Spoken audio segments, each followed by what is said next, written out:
Hi, welcome to Women in Recruitment's webinar. It's really, really great to have you here. I see our attendees are slowly increasing, so I'll take a little bit of time while we wait for you to join us. Really excited about this webinar today, lessons from Necker Island and how to make it to the top in recruitment and our guest speaker, Nikki Coffin from Centred Excellence. So really excited about that.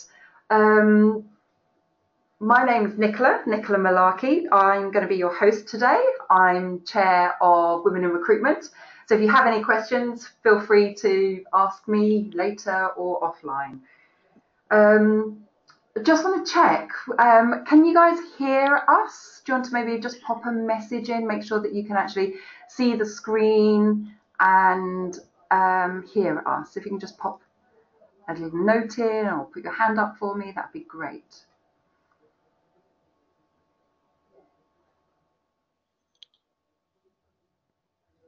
Brilliant, excellent, thank you.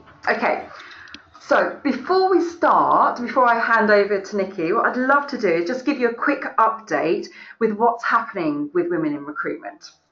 Off the back of the research that Westminster Business School did, Women in Recruitment developed an online personal development program called The Power of Me. We launched this back in July in both Manchester and London and had about 100 people attend, which is fantastic. Last week we had an event. Sue Cooper, ex-CEO of Morgan Hunt, she shared her expertise on how to dress for success in association with Hobbs. Feedback from this event was really, really great. And things coming up. So in October, we are hosting, in partnership with Dale Carnegie, a lunch for leaders in recruitment to support National Mentoring Day. He's going to be sharing some great tips on how mentoring can help you be a better leader. And then our next webinar on the 23rd of November, our guest speaker will be Caroline Ferguson. Her area of expertise is mindset, and so she'll be sharing some great nuggets with us then. Back to today. So our guest speaker is Nikki Coffin, as I've already mentioned, from Centred Excellence.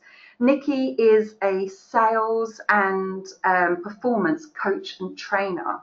She helps recruiters and recruitment leaders increase their results by 50 to 250%. I think that's awesome. That's absolutely amazing, Nikki.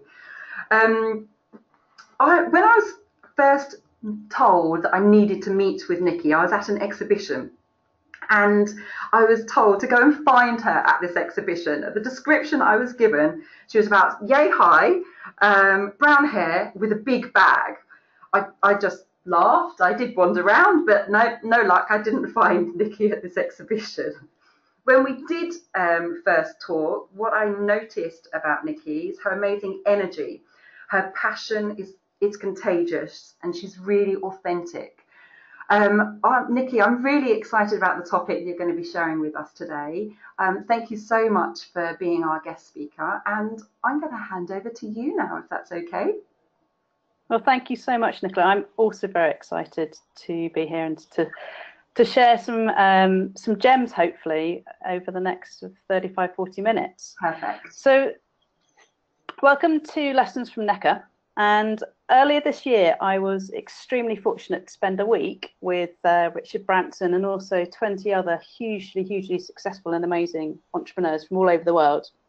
And today, what I'm going to share with you is like these insider scoop on some of the principles, habits, and also mindsets of these guys, these sort of millionaire, multimillionaire, and also billionaire thinkers, because they're all things that any one of us can have, and that they're within us. It's just changing a couple of things that we're doing. So I'm really excited about that. Now, just before we start, as you will know, last week, British Virgin Islands, along with a whole host of islands, was hit by the full force of Hurricane Irma. And so my thoughts really go out to everybody who's been affected by this disaster. And Necker Island itself, and also most of the buildings on Necker, have been totally devastated by the hurricane. In some cases, are totally flattened or destroyed. Now, if you see Richard Branson talking about this, he's like, it's not about Necker, it's about bringing the awareness to the absolute devastation that's happened, you know, where many people have lost literally everything, their lives and their homes and everything. So the only way that they are going to get back up quickly is to get external assistance and help. And so I'd like to dedicate this webinar to support and provide assistance to the BVI community. So at the end of the webinar, I'm going to post a link to Virgin Unite's Just Giving page. And if you feel that the information that I've covered in this webinar is of value to you, or simply you just would like to support in any way, it would be absolutely amazing if you can, or donate anything, no matter how big or small. So, and also just to put a caveat, so that the pictures I'm going to share with you from Necker are going to paint a very different landscape to the one that you can see on your screen. So, and I know that the Necker team will bounce back very, very strongly from this, because that's just how they do it, that's who they are. And there's also lessons in the way that they've dealt with things like this previously that I'm going to talk about, which are going to be relevant to all of us. So let's dive straight in. So let's look at what I'm going to share with you over the next 35-40 minutes. I'm going to take you through some really basic but key principles, what I've seen and also witnessed in place in the mind of really super duper high performers, and also other hugely successful and happy people that makes a huge difference to the results. And the thing with these principles is that they can be learned, and they can be changed within all of us. It's just simply a matter of changing the way that you think. So the other thing about some of these habits, it means if you model these or copy this way of being, it means that will also change your results too. So here's some of the things you're going to discover. So some of the principles, habits and tools that these guys have. Also how top performers think and act differently that give them much better results. Also by how changing your mindset literally rockets your results. Also how to deal with difficult situations and get positive results almost immediately. And I want to also touch on what I call the work-life balance myth and what to do about it. Now, for those of you that don't know me, I'm a mother of two with 18 years experience in the world of recruitment. I spent 10 years of my time in recruitment building a business pretty much from scratch. So I have been hands-on biller right through to MD, and we built the business to a 3.2 million GP turnover. We had offices in the UK and also in Australia. I'm also an ex-international rugby player, and I've worked with world-class athletes and support teams across the world. I trained as an NLP practitioner, and I'm also a trained psychotherapist. NLP, by the way, is neuro, which is our minds, how we think and feel. Linguistic is the language that we use within our heads and also externally that creates a set of results. And the P is for programming, which is the patterns and habits that are ingrained in us that can either move us forward or hold us back. And 8 years ago, I set up Centered Excellence, and we work as business growth coach and leadership trainer with recruitment businesses.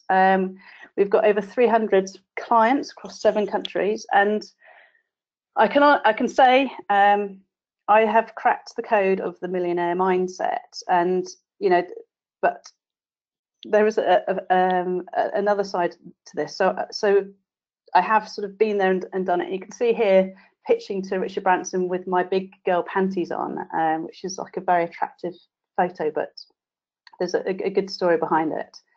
So I've done a lot of things right. There's also a lot of things that I've done wrong. And what I've not shared with you is that for the first probably 33 years of my life and most of my working life, before I experienced these tools and techniques, and which I'm going to share some of them with you today, I was what I call it like a clinically unhappy person. So I really struggled with my emotions and my negative thoughts. And certainly as I was building the recruitment business, I had spent a lot of the time really anxious about what was going to happen, really stressed about what was happening on a day-to-day life, and really quite fearful of the future. And it was a weird conundrum really, because I, on the front of it, had a very, very successful business, really a nice house, great job, great family and friends. But underneath, I just didn't quite feel complete. I wasn't at peace. I wasn't really happy with what I had, and it was just like, I've got all this amazing stuff, but it just didn't feel right, didn't feel good. And I can honestly say that what I've learned and experienced over the last 9 years, since I sold the shares in my recruitment business, has totally transformed my life. I've still a long way to go, but I've really positively shifted my health, my relationships, my business success, my happiness, and also financial freedom. Because, and what I've learned over the last 9 years, that actually happiness, freedom, choice, flow, fun, abundance, love, that's what it's all about. And you can set that up in your world.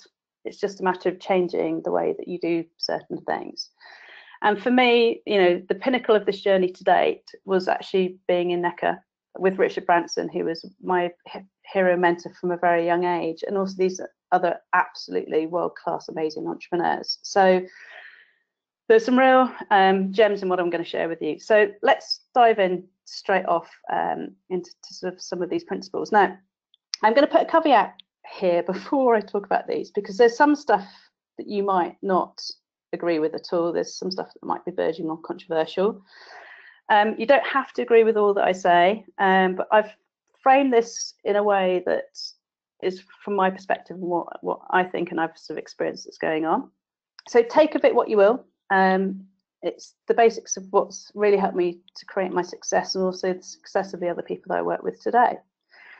So the other thing I want to say from the outset is that you are already part of a group of high achievers just by the fact that you're here, because by being here, you're investing time in yourself to listen, and 99% of people never do this. They never look to learn or progress. And one of the things about being a really comfortable high achiever is that they function very differently from everybody else, and also from other people around them. And one of the things you'll find is, like, the average salary these days, I think it's 30 or 40,000. If you are really serious or you want to make 10, 15 or even 100 times that, you're going to have to function differently from how other people do it. And this functionality is going to be driven from your thinking. So we're going to be looking at some basic psychology and advanced thinking. I'm also going to be talking about beliefs, because these very, very simply govern your life. They either move you forward or hold you back. And these are the things that when you start working with the beliefs, a whole host of things changes instantly. So everything that we're going to cover here today is based on a really straightforward idea that the mind and the thinking of, say, a millionaire or top achiever is what's going on in their mind will probably be very radically different to what's going on in 99% of other people's minds. And what would happen if you could literally dissect what's going on in their mind and duplicate some of their thinking that leads to the extraordinary achievement of these really wealthy and successful people? So the first lesson, and I sort of knew this before going to NECA, but NECA just reconfirmed this, that highly successful people think radically different. And it's different from the norm. And if you want to start modeling how they think, you need to be clear that you need to step out of your everyday thinking. And we're talking here about, if you want to be one of these top 1 or 2%, then you have to stop following the masses. And if you think like the masses, do like the masses, you end up with the masses. And there's nothing wrong with the masses. The masses are lovely people, but the masses are generally quite broke. And what tends to happen in business is that everyone sets up or starts as a recruiter. And of course, they all want to be successful. But what generally happens in business is that they look around at what other business owners and recruiters are doing and they copy them. The thing with this is you don't want to look at the masses, because you will then be modeling the narrow percentile of the stuff they're doing. You want to be investing in new skills, becoming a master at your skill, influencing your mind, and that will enable you to do things very different. And what I found is if you put 100 people in the room and give them all the same tools and techniques and strategies, and I find this with my training all the time, they've all being given the same information, a tiny percentage of those people will get radically different results. And the difference isn't the type of business that they're in, or the market that they work in. It's everything to do with what's going on with their mind, how they function as human beings. And what happens is many people like the end result, but they're not willing to pay the price. And the price to pay is that you have to develop an approach to life that's very different, and you need to be working on what's going on inside your head, your emotions, your thoughts, in order to get a radically different set of results. Then you marry that up with the structure of how you deliver your service, and the what and the how to be a recruiter. But the main area, it's about 70% of your results will come through what's going on in your mind. Now, one of the key observations I made from those at Necker is there were no limits on what they thought was possible for them, and they had big dreams. And I thought my dreams were pretty cool, but when I saw what these guys were doing and what was possible, it totally blew my mind. It took it to a stratospheric level. And the thing that they do is they have absolute belief and certainty in what is possible for them. And the reason why this is so important is if you're not driven in your life by sense of what's possible for you, then you can let events and circumstances get the better of you. Because what will happen is when you hit roadblocks and obstacles, which we all do, you need something really strong beyond that that's going to get you through to say, right, okay, I'm going through a really tough time, but I'm doing this because I can see what's possible for me beyond it. So I need to figure out a way of how to get through. And the sense of possibility comes from your belief and also the certainty of what's possible for you in your business and your life. And the reason why we have to have this foundation is if it's not in place, if you don't have a sense of real possibility about what you can achieve in your life, your business, your finances and your financial well-being, it's never going to happen. So, and I've put this PowerPoint picture up because sometimes it's like you get really scared about making that call or calling somebody to meet where you're having to pitch for something that you feel really uncomfortable. If you just say to yourself, screw it, let's just do it, let's see what happens, let's play with this, it can really make a difference. And that was one of the things going to Necker. Richard Branson, without knowing it, on LinkedIn kept sending me notes like this, which is like, yeah, let's do it. Okay, so lesson number 2, and I had a really cool experience en route to Necker because I have to say I was really questioning, like, what on earth am I doing here? I'm going to meet these amazing people. Like, what have I got to offer? Because they were, these guys were multi millionaires, billionaires, and so I'd asked for a sign. And as I was waiting to go over to an island, which en route to Necker, I looked down on the beach and I saw this stone in the sea, and it had like pink writing, or it had this pink, it looked like pink coral on the back. So I thought, well, that's interesting. And I went to pick it up and I turned the stone over, and this was the message that was on the other side. It was like, be the change. And I'd asked for a sign of, what's the message for me for this week, and this was what came up. And it was really interesting. The saying came up throughout the week that we were there. And the thing about being the change is quite a lot of people will look outside of themselves for the solution. So they will join a new training thing, or they get a new mentor. They think that person, if I go and see that person, then they will help me. They will fix me, if I do that.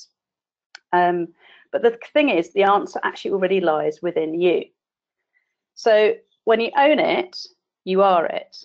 And so by this, it's like stepping into that person. So if you want to be a hugely successful recruiter or the best in your market, it's just thinking, right, I'm going to step into that persona now. How does that person stand? How do they dress? What do they wear? And how would that person think? And so once you start owning it, it becomes a self-fulfilling prophecy. It then actually happens. And so it's things like, there's a lady on the island who's called Leslie Blodgett, and she was voted one of the top 10 entrepreneurs of the decade. And she just sold the business. She was CEO of Bare Essentials to another business for something crazy like 1.2 billion. And she was telling us about this. And so she was wearing this bandana, and on the bandana it had visionary, and then she also had a necklace on which had love on the necklace. And she said, like, so every day she will think about, what am I going to wear today to like really be in line with my purpose. And so just think about that, you know, like, who do you want to become? And if I were them now, what would I change in my life? So the next thing is, all of these guys not only had big dreams, but they basically were, it's almost like they were downloaded these dreams, I don't know, from sort of wise, from places, I don't know, like it's an idea, a thought that was downloaded. And an example of this is Virgin, the flying Virgin. When Richard Branson, I think, was on another flight, was just sitting having a particularly horrible experience, just thought, right, this, you know, I could do so much better. And so he had an idea, and then what he did was to put that idea into real detail. So he literally pages and pages, like, okay, so what would it be like? You know, what my airplane's going to look like? What's going to be in them? What's going to be experienced? You know, if I was at the bar, what would it feel like? As I was a passenger sat in the seat, and he had like reams and pages of what the end result was going to be like. And then off the back of that, he then took action very, very quickly. So the thing is, if you can see it, and you really then link your energy, and you create the emotions around it, then it starts to be attracted to you very, very quickly. One of the reasons why, so we have this thing in our head called the reticular activating system. It's a thing called like it's RAS for short. And basically what happens is, if something's important to you, then your unconscious mind will pull your attention to it. So I don't know if any of you have ever bought a new car, or you've wanted like a new red handbag, or you've wanted, I don't know, a new kitchen, or whatever it is. And I'm going to use the car analogy. This is where the RAS system clicks in. So you decide that you're going to buy a certain make of car, and then you see a zillion of these cars all over the place, whereas previously you hadn't even noticed them at all. So what happens is, when you get absolute clarity on what you want, and then you feel as if it's happening now, that clicks on your RAS system to basically take note of what's important. And so it'll pull your attention to an article, or you'll notice a candidate CV that comes into your inbox who's absolutely the ideal candidate for a job that you need. But you've got to teach your unconscious to start paying attention to it. And the other thing that the guys at NECA, and they worked hard, don't get me wrong, but they also had a lot of fun, and they got real clarity on what they loved doing. And this is one of the things I would actually start to be really thinking about, like even on your in your work day, you know, it's like actually, like, what am I really passionate about? What do I love doing? How can I bring more of this into my life now? And the thing is, we get caught into this little hamster wheel, or big hamster wheel, of just taking action, you know, always driving for more. But actually, if you stopped and actually to reduce your workload, I've got a slide for this actually. Maybe I didn't put it in. So if you reduced your workload by 30%, increased your fun load by 30%, you'll actually increase your revenues by 100%. And you'll increase your productivity by 10,000%, if there could be such a percentage. More fun, less struggle, and more results on all fronts. And the reason why that is the case is, if you are happier and you feel more joyous, things start to flow more easier to you. So by being the energy, by being the change that you want to attract, it basically fast forwards results really quickly. And every single person in NECA, like, there was the most amazing positive vibe. It was like being in a vortex of energy where things just like happen so quickly. Like, and these guys were solution finders rather than problem solvers. And this is not, you know, it's just like happy clappy stuff. This is just, you know, the way that they sort of had programmed their way of thinking. They were very grateful for what they had, but they had a real positive energy around them. And so there's a couple of things that you could do within your world to like reset this sort of energy of and the dream that you want to sort of create in your world. And I put this is one of my dream boards actually that I did in 2011. And can you see at the bottom we've got Paradise Found? So at this point in time, Necker was just one of my dreams. I had no idea how I was going to do it. And but I put it on my dream board along with all of the other stuff that I wanted. And this I then took a photograph of. So I had a photograph of my wallet. I had it on my phone. So I would remind myself regularly about the stuff that I really wanted. And it's almost like this is my purpose for being. And so that's one thing that you could do with your dream. And you know, some people might have materialistic things in here, which is absolutely fine. It's like whatever floats your boat. But with the dream board, and how I did it was just whenever I'm flipping through a magazine or looking at something online, if anything sort of sparked my interest, I thought, oh, that'd be really nice to have. I'd just take a photograph, cut it out and put it on my dream board. And then I'd visually look at it every single day. So that is a way so as well as being the change, get absolute clarity on what your dream is and the things that you want to attract more of. And then the more that you can picture yourself in that space, having it as if it's happening now, the quicker it actually comes into your fruition. And actually what happened was I put Necker there. I then changed my coach, a lady called Bernadette Doyle. Bernadette had been to Necker for 5 times and said, oh, do you want to come? And I'm like, absolutely I do. And she said, I'll get you in there. And that was then how I got to Necker. But the intention went out there first.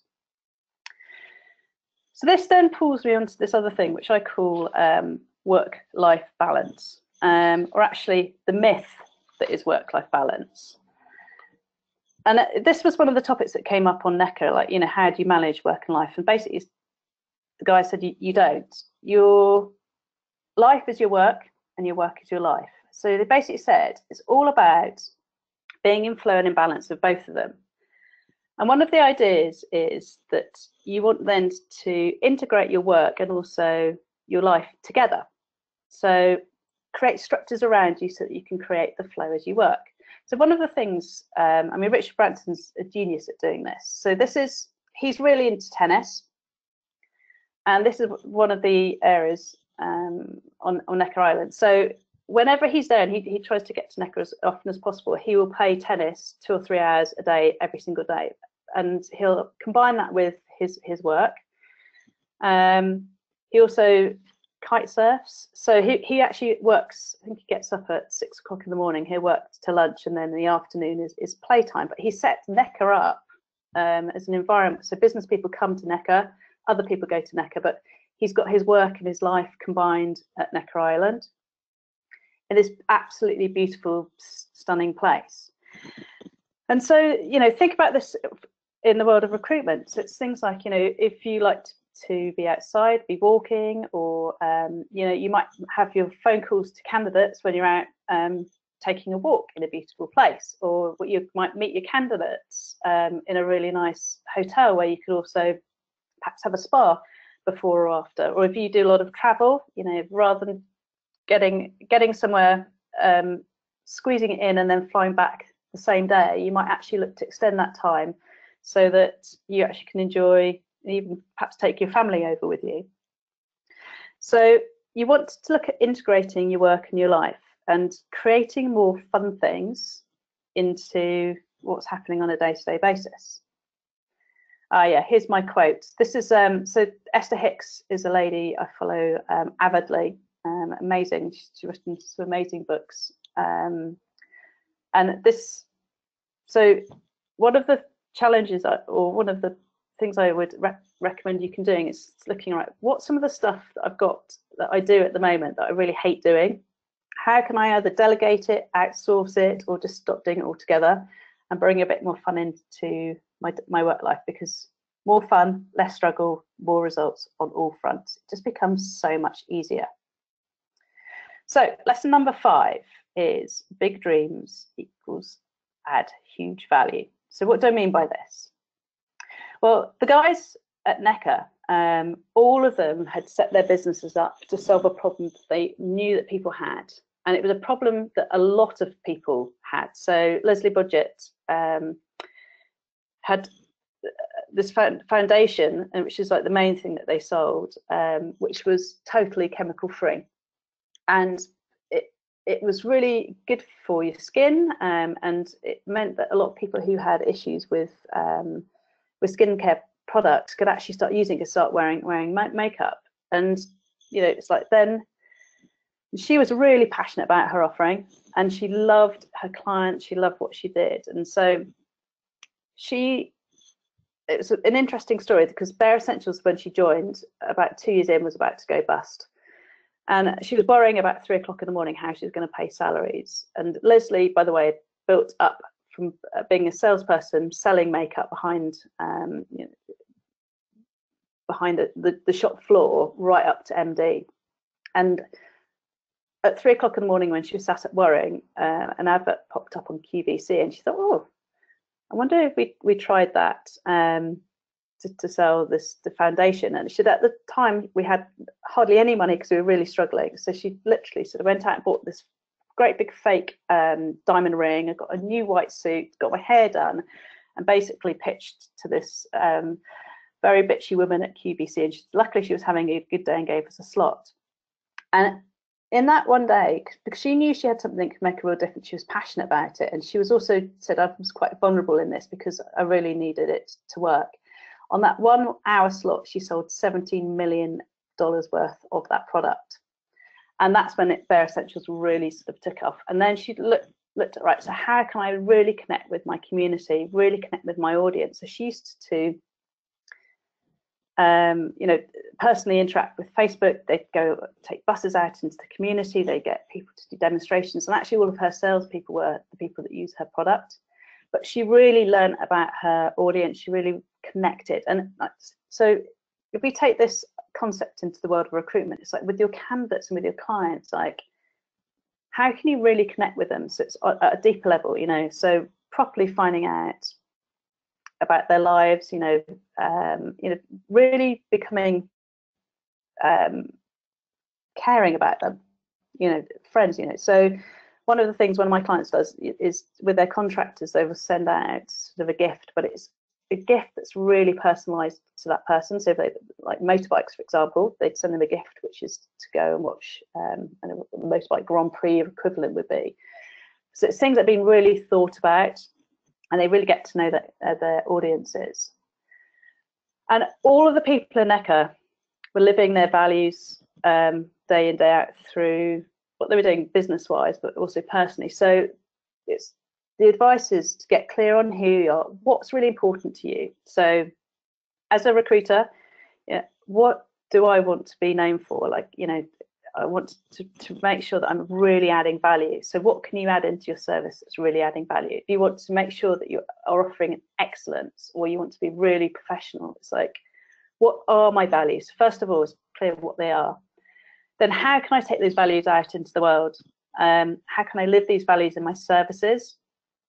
And how you can weave these values into your clients and candidates' experience, and also with everyone that you touch. It's not just your customers, it's your team inside as well, because the more that you can do that, the better the experience for everybody, the more successful and more results will come through for you. And Necker were absolute genius about bringing their values alive through their service. And there were people on there or in the group who've been to the most amazing places. And I spoke to one guy and I asked him, like, where's the best place you've ever been to in the world? And he said, it's Necker. So that I've never experienced anything like it anywhere else, which is a bit of a problem because wherever else I go, I compare to Necker. But he said they stand out above, and and there's other places to be which are more expensive than Necker. And I'll show you one of the reasons why they do this, because customer service always wins for Necker. They're not allowed to say no to anything, which is interesting, obviously, as long as it's not going to kill you. So they have to work a solution for the client. They always put people before their product. And I'm going to show you some of the ways they do this. So this is the room that we're in. And just absolutely stunning, very simple but really stunning. And they put these nice loads and loads of nice things. So they were like these free sun hats when we got there. I had this card which was for Bernadette and myself, you know, welcome to Necker, make yourselves at home. You know, one of their values is making people feel really at home, enjoy the island experiences, you know. So, and there were loads of different things like this. So when we go, this is our fridge in our room. Bernadette had asked for snacks that were non-carbohydrate, so they had cooked chicken and ham, and it was every single day they sort of replaced it. And Bernadette, that was a comment that I'd made just sort of several months ago.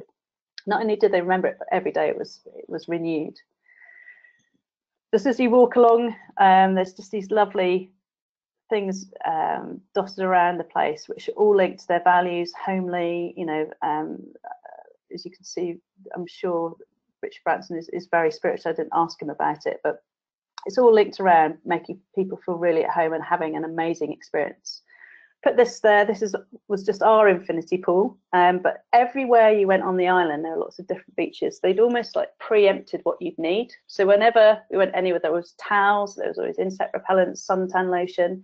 So you never got something thought, oh, I've forgotten it, I've got to go back to my room. Everything that you needed was there. And the experience, so there were several different beaches on Necker. This is one of our evenings. It's just beautiful, and like real attention to detail, real attention to quality in absolutely everything that they did. This is one of the lunches that we had. It's just stunning. And the lessons to take from this is like, you know, what do you need to be perhaps tweaking in your service delivery to your customers or to your team that actually link back to your values, but will really make you stand out from the crowd, because that's what Necker do, but also the other people at Necker, just because they're passionate about it and passionate about the experience that they want their people to and the customers to have. They go the extra mile, even if it might on the face of it cost them more. They get more repeat business from that. Okay, so lesson 7 is you become who and what you surround yourself with. And I found this out many years ago, and with everything I teach, you know, I always like to test it, but basically you're a direct result of the thoughts you think, the people you spend your time with, and also the books that you read. So if you're constantly around 10 rich people, you'll learn that it's easy to make money. If you're regularly around 10 poor people, then you'll constantly hear why making money is scarce and difficult. So hang around with 10 exceptionally fit people, for example, and you'll naturally get better shape. Hang around with 10 fat people and you'll start eating bad stuff. So I remember when I came across this. So in 2011, I changed my business coach for this very reason and started working with Bernadette, who was a multimillionaire and online business entrepreneur, a fantastic trainer. And although it was totally out of my comfort zone and also a major investment at the time, I knew I had to change to get to the next level. And the results have been extraordinary because my thoughts have changed. And working with B and also the people that I've met has elevated my mental frequency, and it did it almost immediately. I stepped into a world that was entrepreneurial, it was active, it was happy. And I've immediately become, and when at the time became way more driven, more active, happier, and the results changed. So when you're around people doing awesome things, you remember that anything is possible, and you remember that you're unlimited and you can do absolutely anything. And in a weird way so I don't quite yet understand, you also tend to create more time. Maybe it's because you start prioritizing things, I'm not sure, but you somehow find time to do the things other people are doing, whether it's eating cake or getting into shape or making £1 million. So you make time for what you believe is important, and what is important to you is determined by the people that you spend your time with. So that was another reason why I went to Necker, to hang out with these amazing people. So one thing to remember with this is how much you earn, how much you create, how much fun you have are all in correlation with the frequency that you put yourself in line with, and is determined by your thoughts, the books, and that you read, and also who you surround yourself with. So if you really want to change your life, change who you hang out with. And it might mean that you say goodbye to some people that are the energy suckers, that maybe cause problems. So just stop hanging out with them. Start hanging out with positive people. Start hanging out with people that will elevate you. So lesson number 8, and this is a biggie. When you change your thoughts, you will change your world. And this, I mean, I found this out 9 years ago, and it literally changed my life. And this is the other thing about NECA. I'd say 98% of people that were there had actively done work on clearing their limiting beliefs, changing their self-sabotaging patterns, habits that were holding them back. They worked on their inner world. Most of them meditated in some way daily. They journaled. They spent time so they could be present and in the moment. And off the back of that, they were able to quieten their minds and actually listen to their instincts and internal guidance, which is where they got their ideas from. These, synchronicities, as we call them, where things just drop in right at the right time. But you have to switch off the internal chatter to be able to hear what's actually trying to get through to you. And your thoughts create your reality. So what do I mean by inner work? Well, this is work on your beliefs. And when we talk about the sense of possibility or what's possible for you, we're actually talking about your belief system, what you believe about what's possible for you in your life. We've got a whole set of beliefs about what's possible in your relationships, your life, your work, and a huge area. And some of these beliefs you'll be aware of, but there'll also be a lot of them are running on automatic pilot, what we call at an unconscious level. So the other thing to know about beliefs is they either move you forward or they hold you back. And the problem is we're often held back by beliefs we didn't even know that we had. And what's interesting about beliefs, by the way, is that certainly the unconscious ones are created when you're very, very young, and they determine everything. Now, this is not fluffy positive thinking, by the way. I've not got a whole amount of time for that. It's good to be positive, but what we're looking at here is how you change these unconscious patterns that are holding you back. And I've got a picture up here of an iceberg. So imagine that your conscious mind is the top of the iceberg. It's the part of your mind that's listening to this thing. It's a rational reasoning part of you where your unique personality resides. Your unconscious mind is what drives all your actions. It's where your habits lie. It's when you're learning something conscious, like driving. It's difficult initially, but at some point the actions drop into unconscious and it becomes habit. You do it unconsciously. And your unconscious mind will take care of it from then on with very little effort. Now, your unconscious mind is where all your programming lives, all your belief systems. And your unconscious mind is the emotional, receptive part of your mind, and nothing is ever forgotten here. And one of the things you need to do is to become very consciously aware of the limiting beliefs that are holding you back, that are sitting unconsciously. And your goal is to reprogram your beliefs so that your unconscious mind and your conscious mind can work in tandem to move forwards. So let me just give you a quick example of this. One of the recruiters I was working with, really fantastic actuarial recruiter, very competent, wanted to do retained work, but literally got really fearful whenever she would pick up the phone to set up a meeting to speak to somebody about retained, which meant that she couldn't actually pick up the phone. She procrastinated. Now, the fear was at unconscious level. You know, if you speak to somebody who's maybe more senior than you, you're not allowed to do that. That's a belief that she picked up as a kid. You know, don't talk to your elders. Now, when we changed that patterning, it meant that just totally disappeared. That belief changed, and actually, it's all right to speak to people who might be more higher authority than you. So, and then she was able to pitch for retained business, and her billings doubled in 2 months.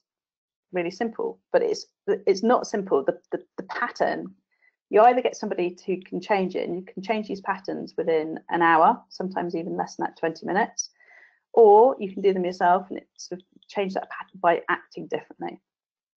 Now, high achievers learn to use their unconscious mind by planting, empowering seeds about their vision, their intentions, their pictures, which is one of the reasons for having a dream board. That's an unconscious patterning. The more I look at it, the more it becomes a self-fulfilling prophecy. So you can do that also by talking to yourself, changing the language that you use. You know, I can do that, or I choose to do that rather than I should or could. But I want to just pick out 2 beliefs that I think are relevant for you here, which will make a big difference to results. And one is your belief about how much money that you can earn. So I'd just like you just to do a quick exercise here. Can you ask yourself how much money you would like to earn? And I'd like you just to write that figure down. Okay, so have you got that? Now, write down the figure that you expect to earn, the figure that you'd feel comfortable earning this year. Now, notice how different those 2 figures are. So you might have said, I'd like to earn 120k, but actually, you know what? I'd feel really comfortable. I can live off £40,000. Now, the thing about this is that is your ceiling. You'll never earn more than that lower figure that you've put down. And I've seen this happen again and again. And even the most successful people, even though they're really committed to success, they've got a ceiling in place of what they think they're capable of. And whenever they go above that ceiling, what sometimes happens is they self-sabotage. They never get beyond that. I was talking to a guy yesterday who made £1 million and lost £1 million when he sold his recruitment business. And I think he's got a limiting belief about it's not okay to have £1 million. It's not, you know, I'm not acceptable, or I'm not worth having £1 million. So even though he earned it, he spent it as quickly, like very, very quickly. So he needs to change that pattern moving forward before he does, you know, any more work, because he'll create £1 million again and he'll lose it again. So that's one thing, is to find out, like, what are these self-sabotaging patterns I have around money and what's possible for me, and work on them asking, is that true? The second key mindset that's got to be in place for your whole mental approach is your approach to failure and also to setbacks. Because one of the things that truly successful people have in common is that they failed more than most people. It's really interesting. I find most people are risk adverse in their professional life. You'll know people, friends, family, who are in jobs that they're okay with, but they talk like, you know, I hate my job, or, you know, I want to start my own business, but for whatever reason, they never go and take the step because they are really terrified of failure. And the fear of failure is not just in the business world. The fear of failure is a terrible thing in the world of business, because it stops us from doing all sorts of incredible things, and it stops us often from creating the life that we want. And the fear of failure is the block. So as a recruiter, as a business owner, we need to understand that it's okay to fail. We're going to fail. In fact, the more mistakes that you can make, the better, because as long as you learn from them, you'll become stronger and stronger and stronger. Most people are afraid of failure, but the millionaire's mind will embrace failure, and it might seem a strange thing to say, but they regard failure as a result. As a result, it's basically not failure, it's just feedback. And by looking at it that way, they can consistently learn from these mistakes and move on. And it's okay to fail. But the thing is, we've sort of programmed, you know, even at school, if somebody doesn't achieve good results, or, you know, they make a mistake, like, society sort of jumps on them, it sort of kills them. That's bad, that's bad. And she was saying, no, failure is actually a good thing, because it makes you much stronger. Now, there's a caveat to this, by the way. The caveat is, if you do something, fail, and just carry on doing it again and again and again, that's not smart business. It's insanity. So you have to have the ability to learn, to be able to look at your results and then move on from them. Okay, so I'm just going to talk about one last thing, which is this. The other thing is about dealing with setbacks. So because we've got this programming that failure is bad, you know, things that go wrong are bad, and therefore I generally feel lousy about things that happen. And that then, even if you want to create a different set of results because you're feeling lousy, it just never comes to fruition.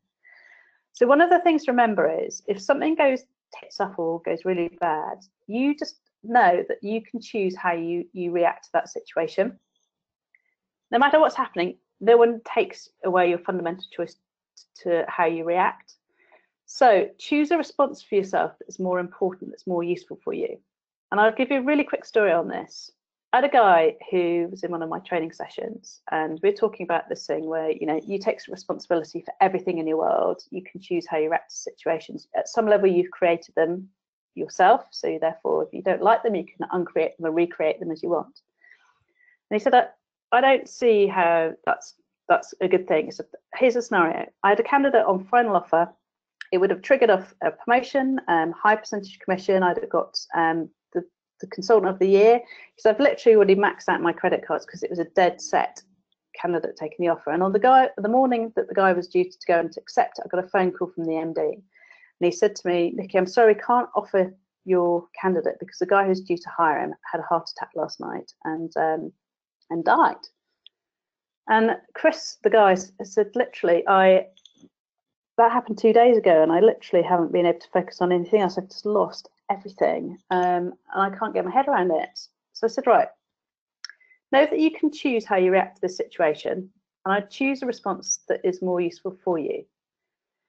So we were just going out for lunch. We went for a walk at lunchtime, and after lunch, he came back and said, I had a good idea as I was walking, because I wanted to frame it in a different way. He said, clearly they've got a problem in that company because there's a big gap.